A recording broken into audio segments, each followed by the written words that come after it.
Mi nombre es Katy Valer, yo soy de Lima, de Perú. Tengo una maestría en fonoaudiología.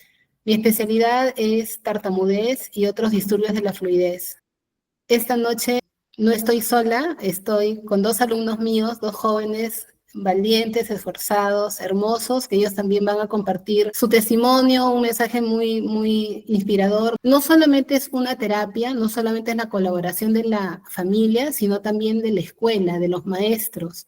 La forma como tiene un maestro de hablar, si hablamos rápido, si hablamos lento, si vocalizamos, cómo miramos, la forma como el maestro reacciona al habla de su alumno y sobre todo de un alumno con tartamudez, gestos que pone, la mirada, el tono de voz, todo eso puede hacer que su alumno tartamudee más o también se comunique con una mejor fluidez. La tartamudez, según la Organización Mundial de la Salud, la define como un trastorno de la fluidez del habla que se caracteriza por repeticiones de sonidos, de sílabas, de palabras, prolongaciones y bloqueos. El habla de una persona con tartamudez tiene tensión, tiene fuerza. A veces se puede notar que hay fuerza, a veces no se nota, pero la persona que tartamudea sí la siente, ¿no? Por ejemplo, colegio, puede haber un bloqueo cuando no te sale una palabra, por ejemplo, colegio y hay un silencio, podría ser la repetición de una palabra, ¿no? Pero. Podría ser también una prolongación, como un alargamiento, por ejemplo, que digas, yo me llamo Katy, por ejemplo, pero esas son algunas de las principales. Guittar, que es otro investigador en tartamudez, dice que la persona que tartamudea atraviesa por sentimientos de sorpresa, frustración, vergüenza y miedo, y que esos sentimientos combinados con la dificultad que tiene en el habla pueden causar que se limite en situaciones sociales. Que no solamente la tartamudez se relaciona con las repeticiones, con los bloqueos, con las prolongaciones, sino que también está hablando que asociado a estas características hay emociones que son muy difíciles para la persona que tartamudea. Por ejemplo, miedo a que se burlen, miedo a las reacciones de la gente, a las miradas. ¿Qué más debemos saber? Que la tartamudez afecta al 1% de la población mundial. Hay muchas personas en el mundo que tartamudean. La tartamudez es involuntaria. La persona que se traba no lo hace porque quiere. Simplemente el cerebro manda de esa manera la información, una información trabada. Es cíclica, variable, va y viene, va y viene. Yo no sé cuántos docentes hay, por ejemplo, de primaria, ¿no? Pero algo muy fácil para que lo puedan comprender, ¿no? Por ejemplo, la tartamudez aparece en la niñez, de 2 a 5 años, es la edad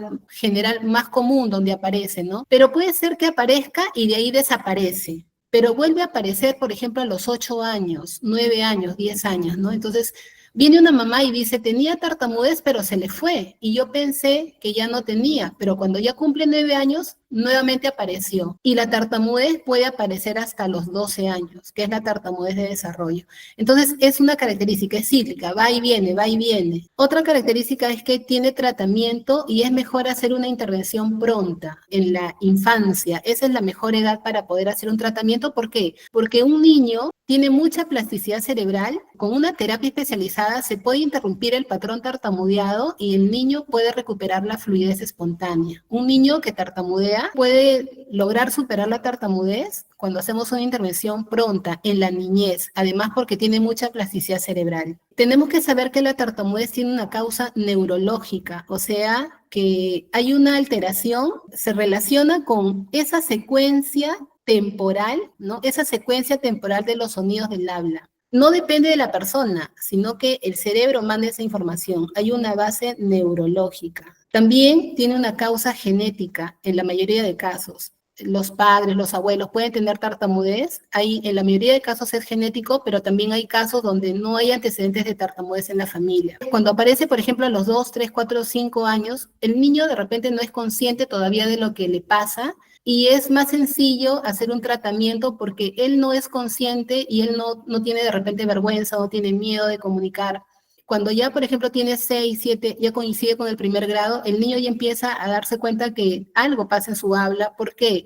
Porque los otros niños se burlan, o de repente porque el maestro hace exclusión, o ya se da cuenta, ¿no? Que las palabras no salen a tiempo, ya la reacción de los amigos, de los maestros, de los padres, todo eso hace que ellas sean conscientes de que no están hablando como los otros y empieza a desarrollar sentimientos de vergüenza, de temor, de miedo. Siempre se puede hacer terapia en todas las edades, pero ya cuando un niño es consciente, ya hay que también ayudarlo y intervenir esos sentimientos y esos pensamientos de repente de vergüenza y de temor. Pero lo mejor siempre es hacer la terapia pronta, ¿no? Pero una persona que tartamudea puede recibir ayuda especializada en todas las edades. Afecta más al sexo masculino, hay más hombres que tartamudean que mujeres. De 4 personas, 3 son varones y 1 es una mujer. Un dato peculiar es que las personas que tartamudean no se traban cuando cantan, porque el canto está ubicado en otro lado del cerebro. Entonces, cuando cantan, no hay tartamudez,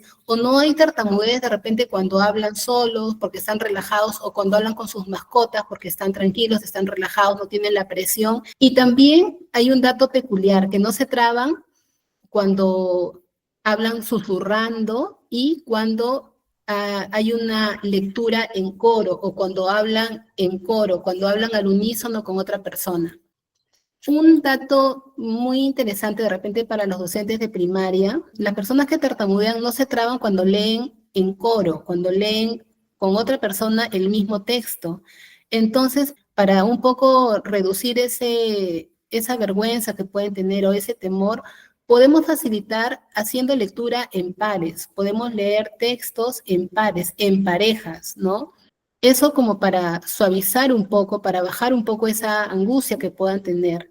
Pero obviamente no vamos a leer en pareja siempre, es para facilitar, pero es una estrategia que se puede usar. En terapia enseñamos a que poco a poco ya lo pueda ir haciendo, primero en pares, luego alternando un párrafo tú, un párrafo yo, y luego ya lo puede ir haciendo solo, ¿no? Pero pauteado, monitoreado, asistido. Entonces, es una estrategia que se puede usar, por ejemplo. Muchos alumnos que tartamudean de repente por la vergüenza, por el miedo a la tartamudez o la reacción de las personas que lo escuchan, faltan el día que tienen que exponer, no van a clases, no resuelven un examen oral, no se atreven de repente a conversar con los amigos o a contar algo delante del grupo de amigos, ya afecta sus relaciones sociales, interpersonales. Así como el iceberg tiene 2 partes, ¿no? La parte superior que es grande, pero la parte que está debajo del agua es la más grande. Así es la tartamudez. De repente lo que vemos en una persona que tartamudea, ¿qué vemos? Vemos si tiene de repente movimientos en su cara, si hay fuerza, vemos si repite, si bloquea,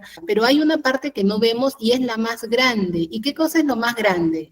Son los sentimientos y pensamientos negativos, sentimientos de temor, baja autoestima, culpa, inseguridad, miedo, vergüenza, ansiedad, frustración, evitaciones, ¿no? Entonces, a veces pensamos que la tartamudez es solamente lo de arriba, y la tartamudez no solamente es trabarse, tiene que ver también cómo esta persona siente su comunicación. Rives, ¿no? Y Yarus dicen que la tartamudez es más que solo trabarse, tiene que ver con sentimientos y pensamientos negativos.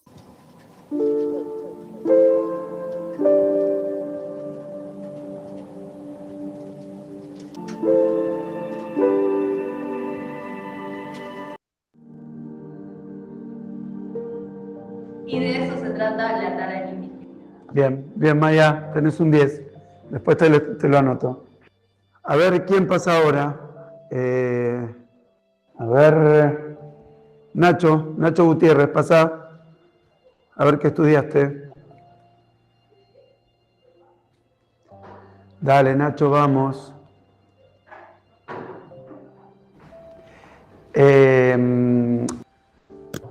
Bueno, a ver, Nacho, ¿qué estudiaste? Tu tema sería los incendios forestales.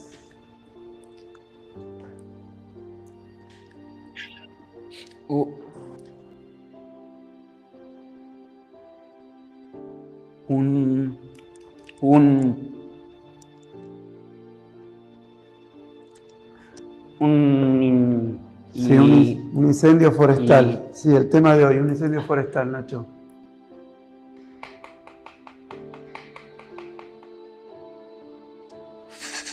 Sí, un incendio forestal. ¿Forestal? Nacho. Sí. ¿Forestal? ¿Qué más?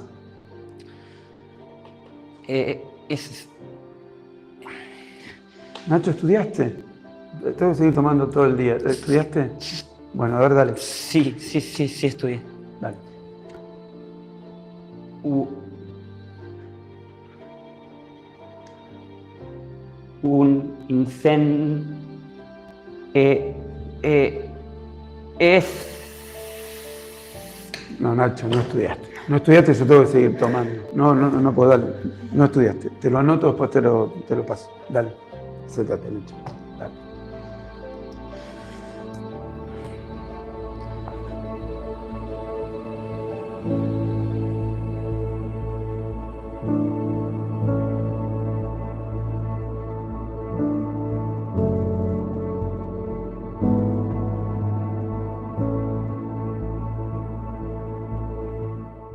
Tus temas serían los incendios forestales. u- u- un incendio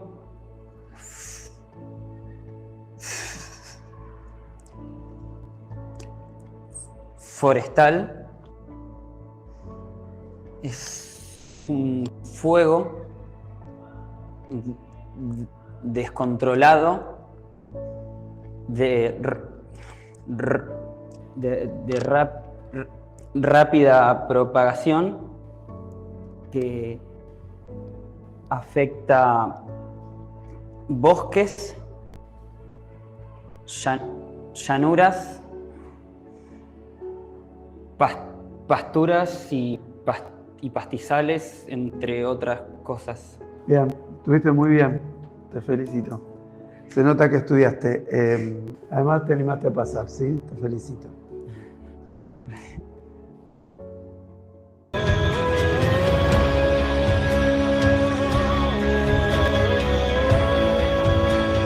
Más que nada el enfoque va también a esa actitud que tenemos de escucha, ¿no? De esperar, de dar tiempo, de no apurar. Como les decía al empezar este taller, que el éxito del tratamiento depende de la colaboración de la familia, de la escuela y una terapia especializada. Quiero ahora darle paso a Rodrigo Tai.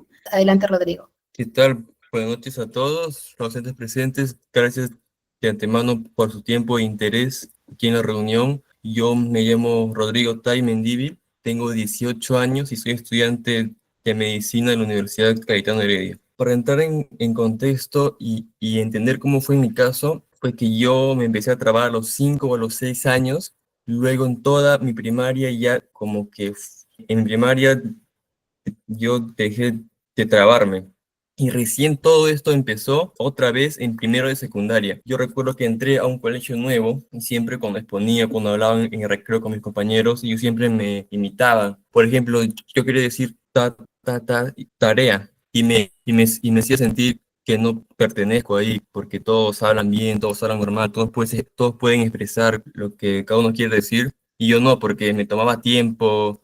Yo hacía y sigo haciendo algunas cosas con mi boca que es completamente involuntario. Y recuerdo hasta ahora siempre que me decían, ¿qué le pasa a tu boca? ¿Por qué hablas así? Mis compañeros, como de una forma burlesca. Y eso influyó un montón en mí. Y por eso que tuve en el colegio, yo cada vez hablaba menos, tenía miedo de participar. Yo recuerdo que justo en ese año tuve un profesor de biología que después de cada exposición y él notaba que mis compañeros hacían caras o se reían o se burlaban, pero él siempre después de la posición, cuando estaba en el recreo solo, o él siempre estaba al costado mío y me ayudaba y me daba consejos y hablaba de ese tema como si fuera una tos o como un resfriado, como si fuera algo normal, o sea, sin hacerlo como un tema tabú o un tema complicado.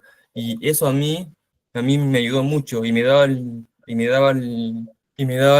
la confianza de hablar sin ser juzgado en su clase. Y eso influye un montón en la forma de hablar de uno, como también vimos en el video que mostró. Y yo estoy eternamente agradecido con ese profesor porque él me ha quitado un poco el miedo y él me ha hecho sentir que yo puedo comunicar lo que yo quiero comunicar, solamente necesito un poco más de tiempo.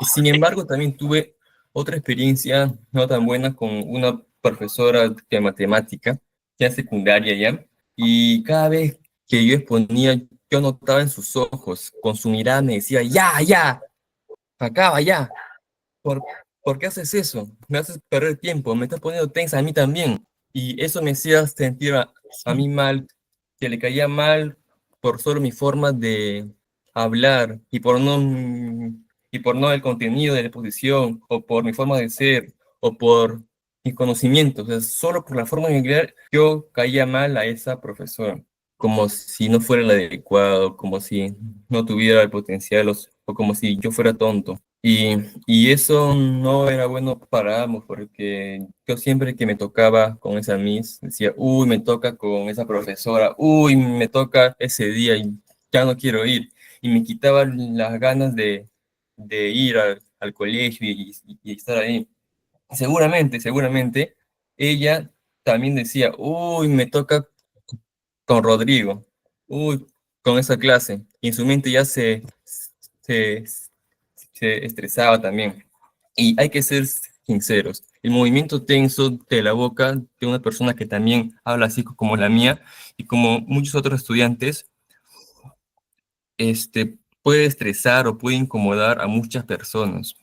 Y eso yo lo he experimentado un montón de veces con mis compañeros, o con mis familiares, o con mis profesores. Pero yo creo que la labor de un profesor es guiar y ayudar a quien lo necesita. Yo creo que esa es la vocación, la pasión y el destino que todo docente tiene que tener. Y creo que uno debe de tratar de entender y ayudar y quizá no ayudarlo académicamente, sino darle un poco más de tiempo, porque como ustedes pueden ver ahorita quizá, yo puedo, yo puedo decir todo, pero solo necesito quizá, si ustedes dijeran eso, ustedes lo podrían decir en 10 minutos quizá. Yo lo puedo decir en 15 minutos. Es algo como, son un poco más de tiempo, pero, pero yo puedo comunicar exactamente lo mismo. Eso, y eso quisiera que todos mis profesores que yo tengo y que he tenido, quisiera que entiendan y que no tengo una discapacidad y por eso que me tienen que poner alguna nota o alguna consideración porque así no es. Y, y otra vez les agradezco a todos que estén aquí escuchándome. Muchas gracias. Gracias, Rodrigo. Eres un maestro para nosotros en esta noche. Creo que todos lo aplaudimos, ¿no? Es maravilloso lo que tú nos compartes. Gracias por hablarnos con el corazón. Y creo que esa es la idea, hablar con el corazón. Y vamos a seguir con el PowerPoint, con la presentación. Entonces, ¿qué cosa ayuda a otra joven valiente, hermosa, esforzada? Tenemos a Camila. Ella también quiso estar esta noche con nosotros, con ustedes, y ella también tiene un mensaje muy importante que quiere compartirlo con nosotros. Gracias, Camila, y adelante. Estoy un poco nerviosa, así que disculpen si me trabo. Primero que nada, buenas noches. Me llamo Camila y tengo 22 años y bueno, estudio actualmente en la Facultad de Medicina Humana en la Universidad de San Martín de Porres. Y bueno, antes que nada quería agradecerle a Katy por la invitación y por darme la oportunidad de comentar mi testimonio de vida con la tartamudez. Bueno, esto en realidad me ayuda mucho en poder soltarme y perderle el miedo a desenvolverme. Y de la misma manera, también me alegra mucho que haya profesores que estén dispuestos a aprender sobre este tema y sobre las cosas que podrían hacer para ayudarnos a que sea un poco más sencillo todo esto. Y bueno, yo les quería comentar sobre una anécdota que me pasó en el colegio, pero antes de eso quería ponerles un poco el contexto. Bueno, yo en mi caso empecé a tener signos de tartamudez aproximadamente a los 12 años. O sea, antes de eso yo no tenía ningún problema con el habla. Y bueno, cuando estaba en primero de secundaria, a mí me tocó hacer una exposición y de la nada sentí que no pude pronunciar las palabras. Y bueno, en ese momento yo me quedé paralizada al frente y bueno, y no entendía lo que estaba pasando, pues, ¿no? Y antes de ese acontecimiento yo solía exponer bastante, a mí me encantaba hablar frente a todos y participar bastante. Pero bueno, ese día yo no supe qué decir y sentía que algo pues estaba mal pues conmigo. Así que simplemente yo me quedé callada. Ya después de ese acontecimiento empecé a tener, o sea, poco a poco más miedo a hacer ciertas cosas y empezaba a huir a ciertas situaciones, por ejemplo, exposiciones, ir a comprar o cosas básicas, ¿no?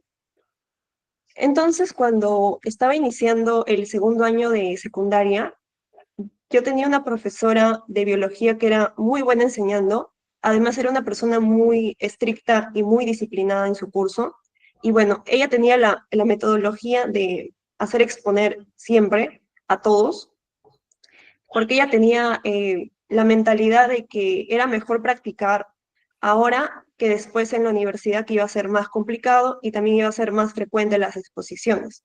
Y bueno, yo en ese tiempo tenía mucho miedo de exponer debido a lo que me había pasado en primer año de secundaria.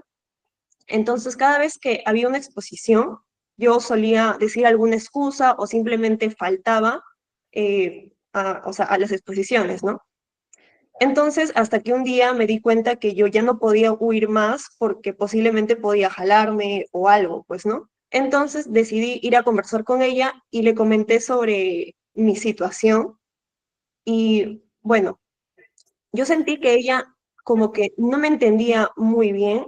Ella solo pensaba que quería huir o faltar y que tal vez no era tan relevante mi problema, ¿no? Y simplemente que debería igual exponer y ya. Pero bueno, yo personalmente tampoco la juzgo porque seguramente tampoco sabía cuánto me afectaba, ¿no? Todo esto y tampoco sabía cómo tratar conmigo o con la situación que pasaba. Entonces, yo estaba decidida en no salir a exponer todo ese año porque estaba con mucho miedo, pues hasta que le agarré una fobia. Entonces, obligatoriamente fuimos a hablar con la profesora, con mi mamá, y bueno, la profesora de alguna forma accedió, pero como que no estaba como muy a gusto con eso, pero accedió. Ya luego de eso, cuando ya estaba en tercero de secundaria, otra vez me volví a tocar con la misma profesora porque estuve con ella hasta cuarto año de secundaria. Y bueno, yo ya en tercer año, yo ya no tenía más escapatoria porque en segundo año ya había ya como evadido todas las exposiciones, ¿no? Entonces, prácticamente un día cuando tocó exposición, ella me llamó y bueno, me tocó exponer, pues, ¿no? Y prácticamente delante de todos, ella me obligó a exponer e ir al frente. Y bueno, en ese momento sentía impotencia y bueno, sentía mucha vergüenza por toda la situación que me estaba pasando, pues, ¿no? Porque prácticamente ella me había obligado a ir al frente, que es lo que yo no quería. Pero bueno, expuse, dije unas ciertas cosas, o sea, pocas palabras en realidad, pero lo hice. Y bueno, a mi perspectiva, eso fue suficiente para ella. Pero lo que pasa es que ella siempre en cada exposición de cada uno hablaba como una retroalimentación de cómo habíamos hecho las exposiciones a cada compañero mío, y obviamente también lo dijo conmigo. Y pues ella dijo que ya ven, su compañera sí pudo hacerlo y eso es lo importante, que poco a poco se pierda el miedo. Y yo sé que de alguna forma ella decía todo eso para subirme el autoestima, ¿no? Para sentirme bien y que lo pude hacer. Pero a mí, sinceramente, me hacía sentir mucha vergüenza que me dijera todo eso frente a todos, ¿no? Mis compañeros, ya que lo que no quería es que ellos sintieran pena o incomodidad, o sea, conmigo. Bueno, entonces la cuestión es que poco a poco en cada exposición yo iba diciendo más cosas. Esa profesora de alguna forma hizo que yo perdiera el miedo a exponer en el colegio.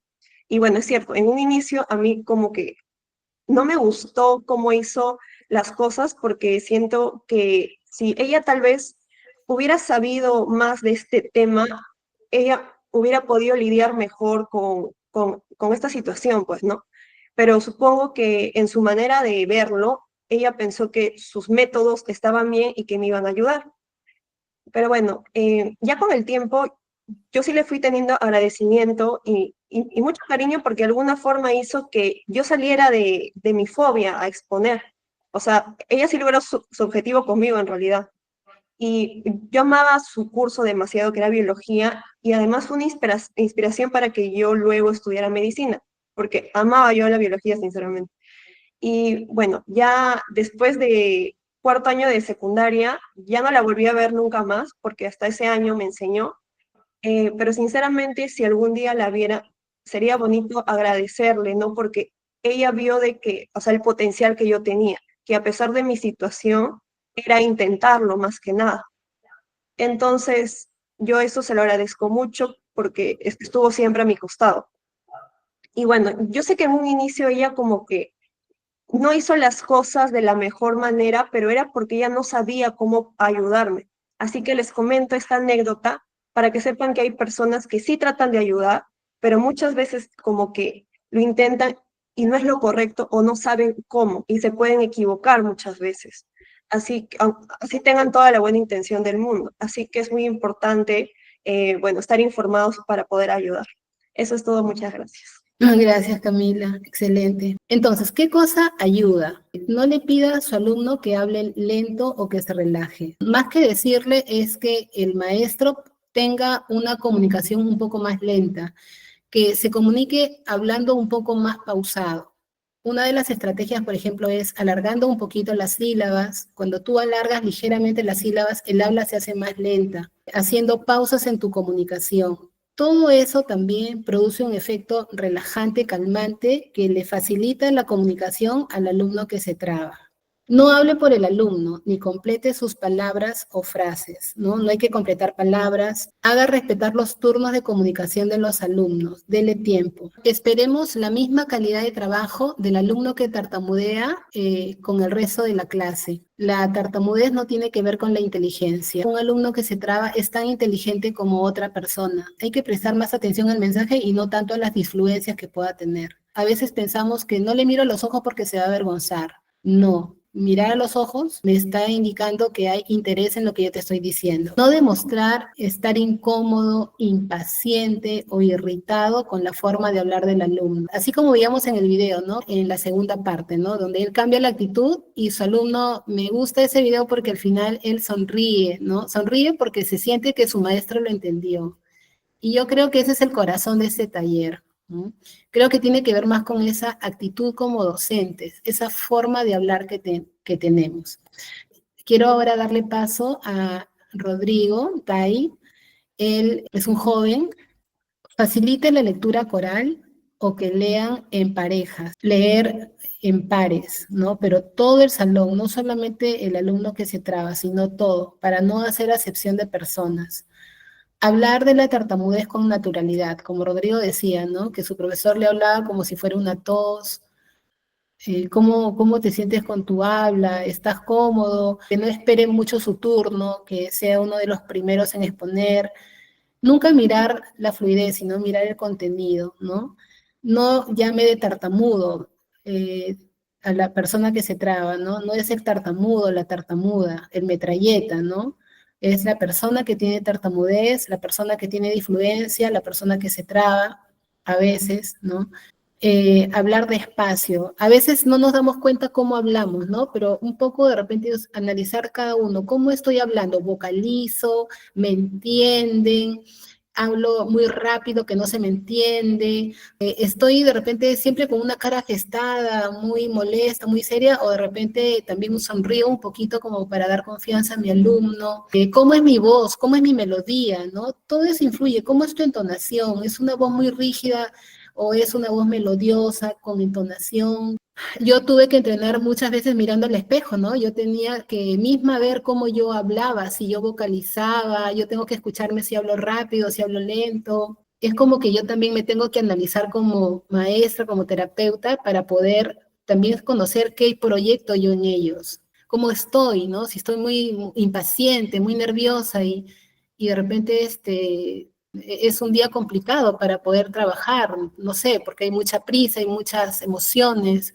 Entonces, aprender a calmarme un poquito, ¿no? Para no haga competencia donde se requiera responder rápido. Eso, por ejemplo, si hacemos competencia, 2 por 2, ¿no? Y tienen que competir para hablar 4, ¿no? Entonces, la persona que se traba, el chico que se traba, el alumno que se traba, no va a poder ganar porque él se demora en hablar, se bloquea. Entonces, no hacer actividades que requieran responder rápido, ¿no? Lo que podríamos hacer es, levante la mano el que sabe la respuesta, porque ahí sí todos estamos en igualdad ¿no? De condición. Levanto la mano. Entonces, ahí sí puedo ganar y de ahí le doy tiempo para que hable. Pero no, ¿cuánto es? ¿Quién es América? ¿No? Y rapidito el que, no, ahí no tiene opción de ganar. No sugiera que cambie o sustituya la palabra. Generalmente las personas que se traban usan muchos sinónimos, ¿no? Porque no dicen la palabra tartamudeada, sino usan sinónimos. Hay que decir la palabra que me salga, aunque me salga trabada, hay que decirla, hay que darse tiempo, suavizar un poco y que salga la palabra, ¿no? No sugerir que cambie la palabra por otra.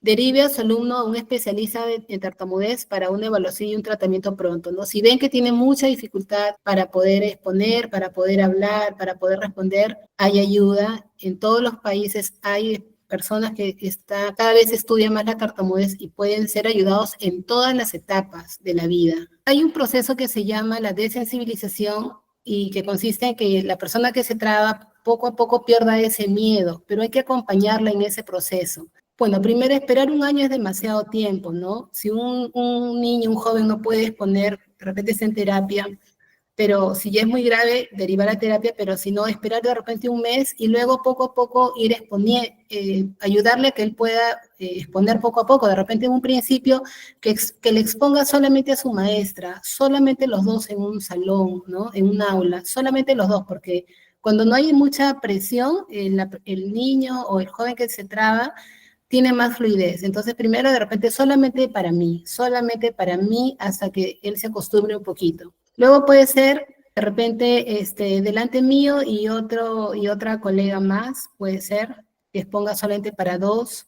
De repente más adelante en un grupo pequeño de 2, 3 alumnos en grupos pequeños y poco a poco expandiendo el grupo hasta que pueda hacerlo frente a su clase, ¿no? Pero hay que entender que es un proceso, ¿no? No estar calificando cuánto se trabó, sino qué es lo que quiso comunicar, ¿no? De repente, como decía Camila, su profesora decía, ya ven, hay que ser valientes. De repente ese comentario no, sino decir, qué buen contenido trajiste, qué interesante esta reforma, este reporte, en base al contenido que ella habló, ¿no? Mencionar más que nada el tema que está trayendo o de lo que se está hablando. Estaba leyendo una pregunta de la profesora Tatiana Arroyo que dice cómo calificar a la lectura oral de un niño con tartamudez. Si nosotros estamos revisando la fluidez, de todas maneras, él no va a tener la fluidez de repente requerida porque justamente la tartamudez es ese, es un trastorno de la fluidez del habla. Pero de repente, ¿no? Se pide una nota que califique la fluidez.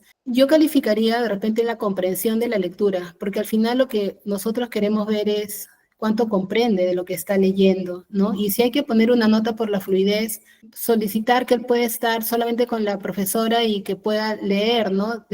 Solamente delante de la profesora, aunque él lo tendría que hacer delante de todos, no hay ningún problema, pero se va a trabar de repente un poco más. Pero sería muy injusto poner una nota por la fluidez porque justamente la tartamudez es eso, ¿no? Pero puede serlo delante solamente de la maestra para que ella pueda observar un poco cómo está leyendo con ella, sin tanta presión. Pero si hay mucha dificultad, tiene que ir a terapia. Buenas noches con todos. Buenas noches a los colegas presentes, a los profesionales que también están ahí y a los que han organizado esta bonita capacitación.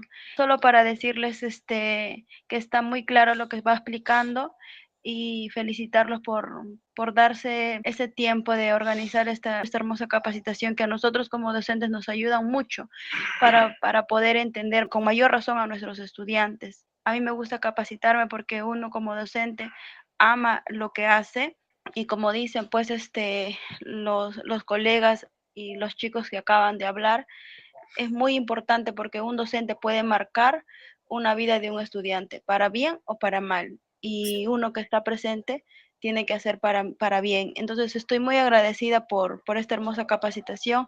Están siendo muy claros con lo que están explicando y eso nada más, señorita. Muchas gracias. Muchas gracias, Juana. Gracias por tu palabra.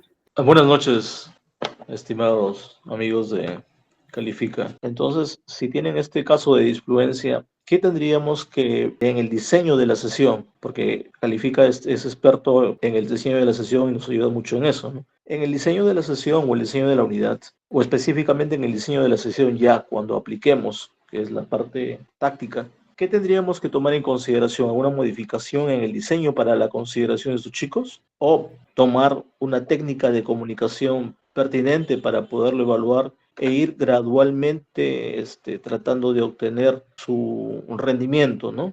Hay una información escrita que Califica lo tiene para que les pueda compartir a ustedes, para que puedan de repente tener estas cosas que estamos hablando, de repente las hemos plasmado de una manera escrita, gráfica, para que puedan tener ahí un archivo impreso, para que lo puedan volver a leer, lo puedan recordar, porque de ahí uno se olvida, uno dice, ¿qué hay que hacer? ¿Qué no hay que hacer? Ya me olvidé. Hay esa información para que no solamente la tengan ustedes, sino para que las compartan con las familias, con otros maestros. No tiene que ser un tema tabú, no tiene que ser una vergüenza, un estigma. Podemos hablar y siempre hay una ayuda, siempre hay una solución. Genial, Katy, muchísimas gracias por la presentación. Muchísimas gracias a Rodrigo también y a Camila por lo que comentaron, muy importante. Y nuevamente agradecerles por el tiempo, agradecerles por parte de Califica, si es que no se han registrado, invitarlos a registrarse, que se unan a la comunidad, porque nosotros lo que queremos es hacer mejores profesores.